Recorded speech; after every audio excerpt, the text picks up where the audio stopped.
سنا ہے 14 فروری کوئی ڈے منایا جاتا ہے اور اس میں کچھ لڑکے جو ہیں وہ یہ کہتے ہیں کہ یہ ایک انٹرنیشنل دن ہے جس میں ہم نے پھول دینا ہے کسی لڑکی کو، اظہار محبت کرنا ہے۔ ایک سنار کے بارے میں عارف رومی نے لکھا ہے کہ وہ اس نے بے اولاد تھا تو اس نے ایک بچہ لے کے پال لیا، تو بچہ اس کو باپ کہتا تھا، اس کی بیوی کو ماں کہتا تھا۔ انہوں نے لے پال ایک بچہ تھا، اور یہ لوگ جن کی اولاد نہیں ہوتی ترس جاتے ہیں، کئی دفعہ ترسے ہوئے لوگ تھے، بچے کو لے لیا پالا، وہ بچے نے بھی حد کر دی فرما برداری کی، اب وہ جوان ہو گیا اور بڑا خوبصورت جوان ہوا۔ وہ سنار کہتا ہے کہ ساری زندگی میں نے صفائی میں نیکی میں گزار دی، ایک دن دکان کے پہ ایک عورت آئی تو وہ کہنے لگی یہ چوڑیاں مجھے خود سے آپ پہنا دیں۔ وہ کہتا ہے میں نے جب اس کا ہاتھ پکڑا تو میرے دل میں غلط خیال آ گیا، میں نے غلط نظریے سے اس کا ہاتھ پکڑا، اور جب میں نے اس کا وہ ہاتھ اس نظریے سے پکڑ لیا، تھام لیا، بہرحال وہ چلی گئی، لیکن وہ میرے ذہن کے اندر ناپاکی آ گئی۔ تو میں گھر گیا تو میری بیوی باہر کھڑی تھی اور رو رہی تھی، تڑپ رہی تھی۔ میں نے اسے کہا کیا ہوا؟ تو وہ کہنے لگی کہ بچہ ساری زندگی فرما بردار رہا، میں نے ماں بن کے پالا، پر آج اس نے غلط ذہن سے میرا ہاتھ پکڑ لیا ہے،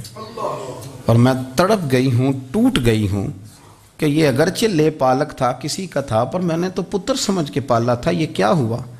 وہ کہتا میری چیخ نکل گئی، تو میں نے اسے کہا کہ یہ اس کی غلطی نہیں، یہ میری غلطی ہے،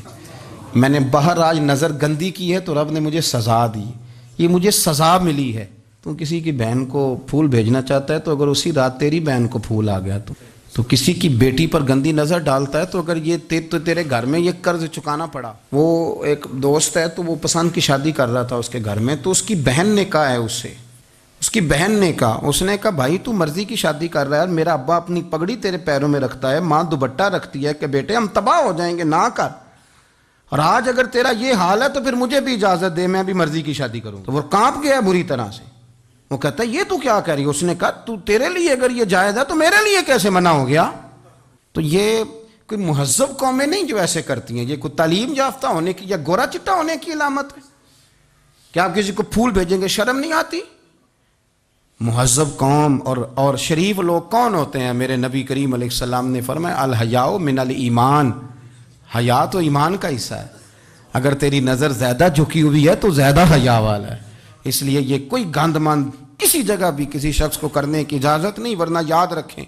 اس لیے کہ جب آپ کے گھر میں بہو بیٹیاں ہیں، بہنیں ہیں،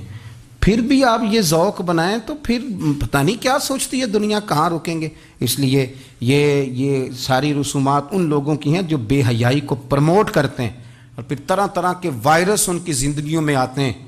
پھر ان کی لاشوں سے تعفن نکلتا ہے، تعفن، اور پھر یہ حال ہوتا ہے کہ وہ دفنانے کے نہیں جلائے جانے کے قابل ہو۔ اللہ سے ڈرے، اللہ ہمارے حال پہ رحم فرمائے، اس لیے کوئی ایسی غلط حرکت نہیں کریں، بچوں پر نظر رکھیں، اللہ ہمیں سمجھنے کی توفیق عطا فرمائے۔